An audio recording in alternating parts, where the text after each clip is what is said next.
All right. So we're on with our first live stream. Now, I learned something very interesting. This is the first time that I've ever just asked people for something and they just gave it to me. I asked on the last video, or my first video, is the for 50 subscribers, and because I needed 50 to go live, and they gave me 51. And I was like, "This is incredible! Thank you so much." And it was after a short asking for it, and there's even like a comment of somebody saying, "Hey, 30, we're almost there." And then I checked. I started to prepare for this live stream, and then I checked a couple hours later, and I was at 49.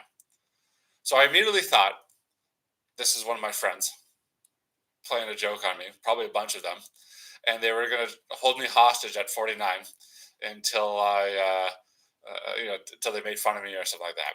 But then we got 50 about the next day. So here we are with our first live stream. I was hoping to have Aaron join me on this one, but we some of the technology we couldn't quite figure out for this one. But we'll have that as sort of she'll be kind of a moderator co-host for this. The topic that we're going to talk about on this one is Bitcoin, and it's in the news. So the idea is that we take a trending topic, a trending meaning that it's appearing, it's like a current event. It could be pop culture, it could be economics, finance, business, just a world event that's. But typically, it's something that I have some insight on, and just the reason I have insight on is just because I have to deal with this continuously. Now, Bitcoin is in the news because it's on this record run of valuation. It hit 100,000 US, and what does that mean for you? Well, it just means that it's going to become more popular. I do have some audience here. Is there anybody actually paying attention? I want you to send me a chat here just to make sure that you can actually hear me.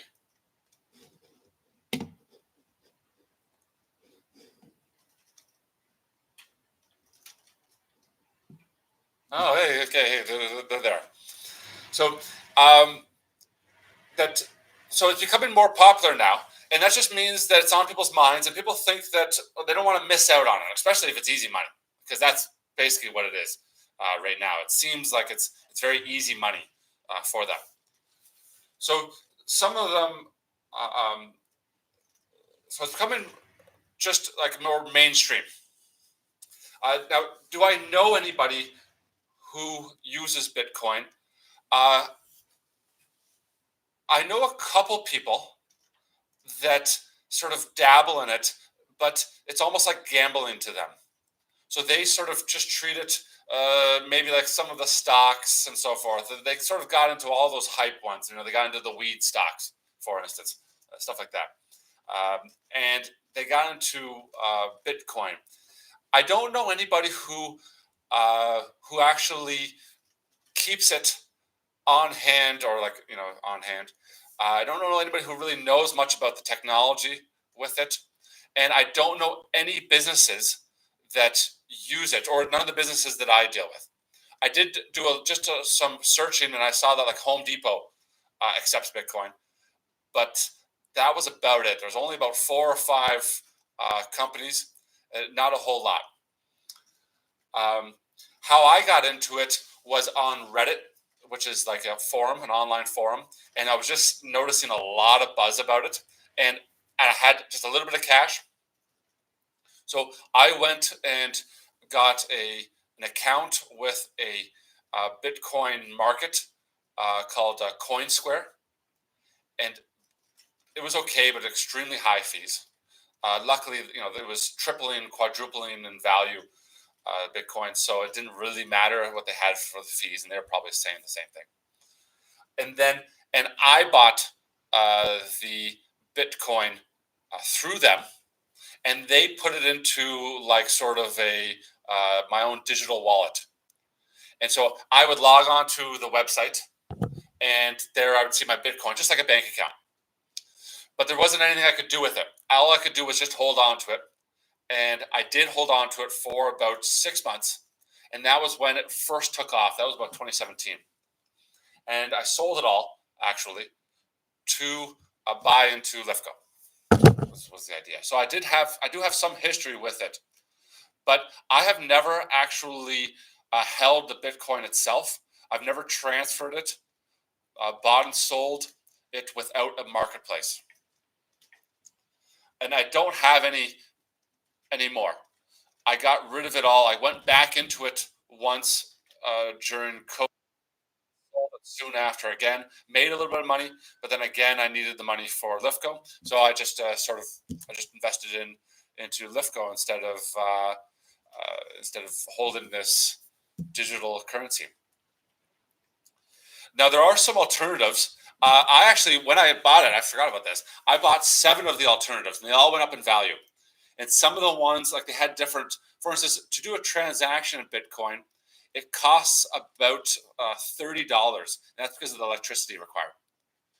Now, $30 is a fair amount of electricity for each transfer. And and I thought that was of limited use. So let's say you're going to transfer $100,000. Well, that makes sense. But if you're transferring $5, it did not make sense.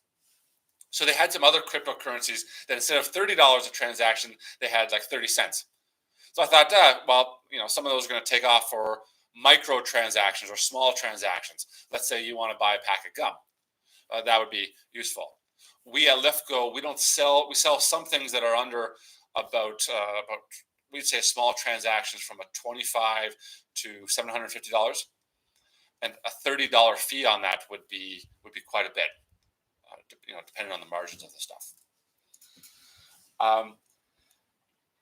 Now the interesting thing, a lot of good questions here from my colleagues Aaron and Adele, and they're asking, what do the banks feel about the Bitcoin?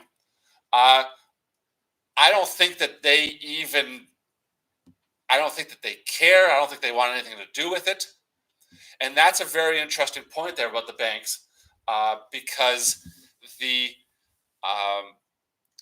because when we pay people, like let's say, so we have a company and we have to pay people. When we pay them, we're paying from one bank to another. It's not like we hand them an envelope of cash and they can go and put it in the mattress or go buy their groceries. It's really just going from one bank to another. And even when they go buy their groceries, it's from one bank to another. So it's really all that matters is what the banks think about it. If you were to look at what the number one, the cost that people are going to be paying out, like their number one expense for most of the staff, it's going to be housing. Particularly in the Canada, the housing is going to be twice as much. So it's going to be a mortgage. So unless the bank is going to accept Bitcoin, even if we were to get Bitcoin and then pay our staff in Bitcoin, they wouldn't be able to go pay their mortgage or their landlord for renting. So it really doesn't matter what we think. It really only matters what the banks and the mortgage holder thinks and what your landlord thinks. Oh, some of the question about electricity. So the power of what Bitcoin is the ability to record information that can't be changed. All that cryptocurrency is just information that can't be changed, and they do that with the way that they record it, so that it becomes shared amongst everybody. So if they say, well, Joe got $10,000, everybody knows that Joe got $10,000. So it can't be changed in a later point that, oh, Joe only got 5,000. No, Joe got 10,000 and he owns that 10,000 and that's his. And that's about it. And to do all that, it's computers, and they have to do formulas and calculations and stuff. That's part of the encryption thing. It's a computer that's processing this, and it takes time to process that. And if a computer takes time, it's using up electricity to do it. And that's why a lot of these like Bitcoin mining, they're very large operations. I actually went through one because it was for sale in Niagara Falls. The building was just a wall of these sort of computers. It's not screens, they're just computers in there with great big fans running through, and it just uses up a lot of power. The mining, I don't really want to get too much into it because I think it's not a big deal for you. I think if you're a business or you're involved in business, I don't think that you need to know all the details about Bitcoin. It'd be good for you to just read the Wikipedia page just to make sure. But because what's probably going to happen though is that the banks are going to make their own currency, likely. But they might not. You might not even know about it. They'll just keep calling it dollars. But it's just how they do their transactions. Because the banks, particularly in Canada, the banks are doing these electronic fund transfers. They might record it themselves in some way, but I don't think you need to know. So I think though that they're asking if Lifco uses Bitcoin. No, we don't.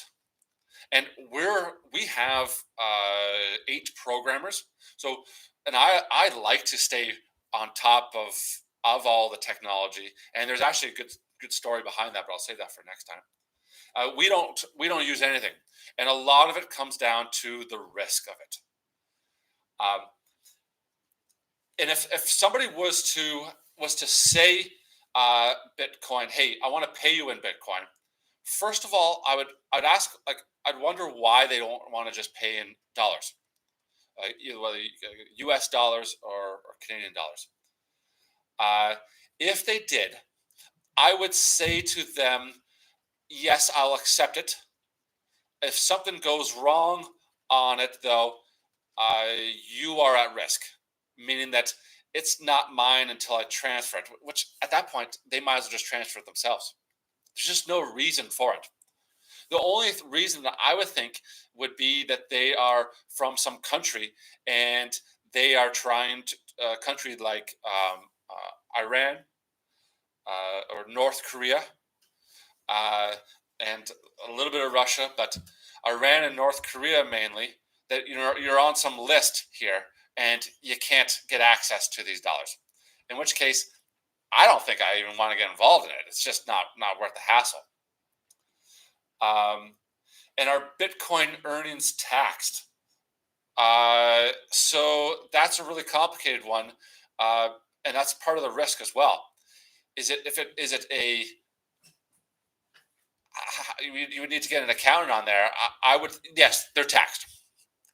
Yes, you wouldn't get earnings in it. So the earnings are just like if somebody pays you in Bitcoin. I mean, we'd have to transfer that in US dollars. I mean, what am I going to do with this Bitcoin?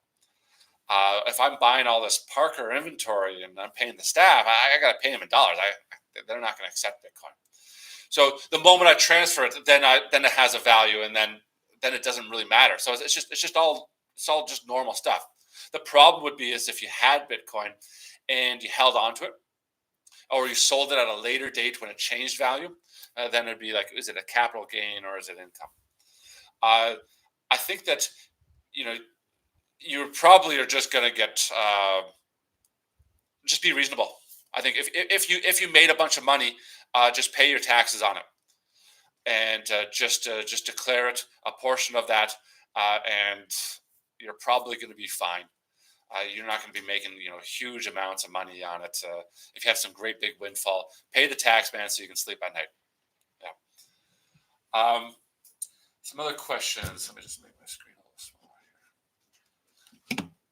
Now, one of the things I did want to talk about was the warning signs, or like when do you need to be concerned about it? And I think that one of the questions here is what makes people nervous about Bitcoin or all other alternative currencies.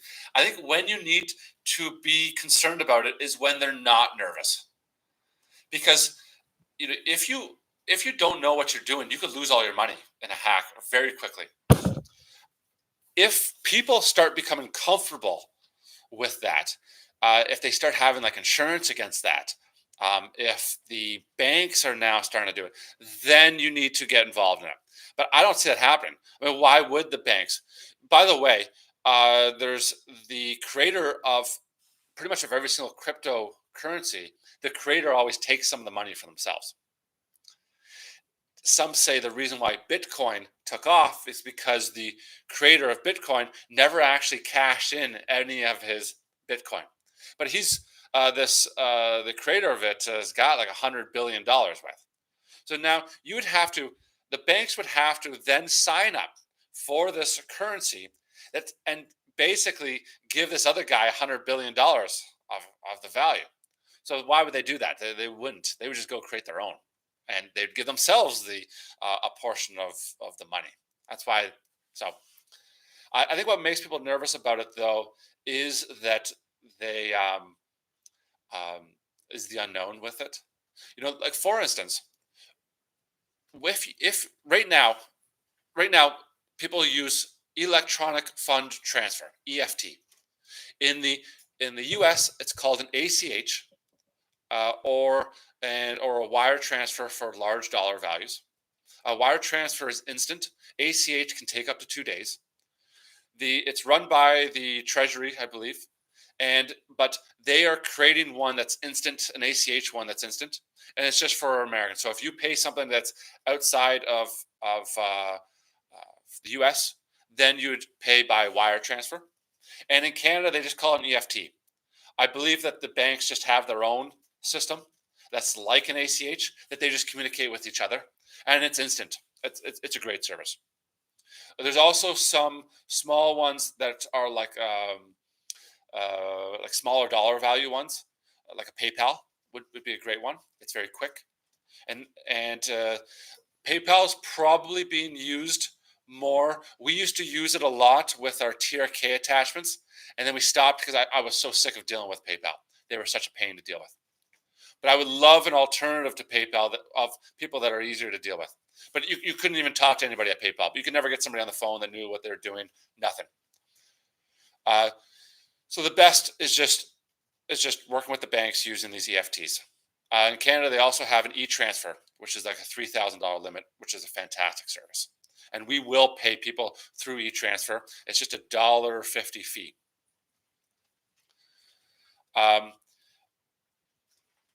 And is it secure? Well, that's a fan question. So is Bitcoin secure? Well, it's encryption, so the encryption can be broken, and they have these new quantum computers, and the quantum computing is believed to be able to break the encryption. So there, right there, is probably a good reason to stay out of there. I think that I just don't see it happening. A lot of people struggle to even move to EFTs. A lot of these businesses. So a lot of companies we will say, hey, pay us by ACH, and they'll say, no, we can't. We have to write you a check. And we immediately think to them, these guys are dinosaurs. And these are big companies that are doing it. Some of the largest distributors are still paying by check. Another interesting thing um, is that it probably allows them to say, well, we wrote you a check and it's in the mail. So if they were to pay by EFT, because it could be instant, then they would lose what's the float, it's called. So the amount of from when they write the check to when when you're able to deposit it. So they can still use that money while it's in transit. Um, I think that if you look at the amount of checks being written, though, it's probably I want to say like 2% of what it used to be. You got to get out of checks. So don't get into Bitcoin if you're a business. You got to get out of checks, and you need to be writing. You need to be doing ACHs or just EFTs in general, and try something like PayPal. Try something like PayPal, but don't try a cryptocurrency unless you want to get into some new type of industry or something, some new sphere, or some new market, some new customer that you didn't think about before. Then you can look into maybe some micro type of transaction. Micro being, if you're looking at $1, $2, $3 type transactions, small things, then definitely look to something. Don't use any of these ACHs for that. Now they're saying that the Bitcoin breaks 100,000. That means that if you were to sell it, you likely could get 100,000. Now it doesn't mean you can get 100,000. You possibly could get it. It's somebody has to agree to give you that. So you need to find a buyer for it, which right now probably would be quite easy. But what if it started to decrease in value? Would somebody buy that Bitcoin? I don't know. It could get down to 80 before somebody could buy it. Uh, Also, too, is it's in the news because of Trump, because he's very friendly to Bitcoin. Do a search on YouTube, for instance, and just type in Bitcoin, and you'll see it's all a bunch of people who are pushing it. And why is that? Because it's about influence. It's about, like, when I say I want a Bitcoin's $100,000, that means I need to convince somebody that I have a Bitcoin and I want to give it to you, and you should take it from me for $100,000. So I need to convince you for that. Now, if I can convince you that you should give me 105,000 for it, then that's all the better for it. So it's a very much an influence game. Greater fool theory is what they call it as well, which is often like what politics is as well. And they have a lot of social media in here. I mean, like Elon Musk is big in it. Well, he just happened to buy a social media company, Twitter, which he renamed X. So he they want to push these types of influencers, ones that have a very strong influencer base, which is likely how they got elected. How Trump got elected is because he's such a powerful influence on people. Which, if you're a politician, that's great. You should be. And so, under Trump, it's expected to be very friendly. But the corporate world doesn't really like Bitcoin. So I don't know. I think that there's going to be this sort of thing here. Like I said, though, I wouldn't worry about it. I wouldn't even think about it. What you should, though, is you should try to get into like a PayPal or some altar. You should be trying new things, but just don't be risking a bunch of stuff for that, a bunch of money. Will the SEC put out new rules? That's another great question. Is that the regulation is only going to increase, and that could be good, that could be bad. Is that there's going to be only more roadblocks, I think.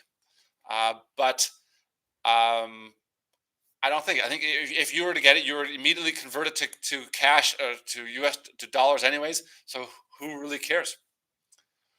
Okay. So I think that's kind of it here. I would have. I thank my colleagues for asking the question. It looks like I have two people or three people who are also checking it. So that's fantastic. And this is going to be recorded. I'm not sure what the next topic will be. Hopefully by then, though, I can have Aaron and Adele on screen with me, or at least one of them asking some questions. And the gist of it, if you just want to go right to the end, what this means for you, if you're involved in business, it doesn't mean anything for you. You probably should focus on technology that's existing, that people want to use, that makes things easy, like Apple Pay, Google Pay, PayPal, and just continue working in your dollars, and focus on the sales and not focus so much on gimmicks. That's it. Thank you so much, everybody.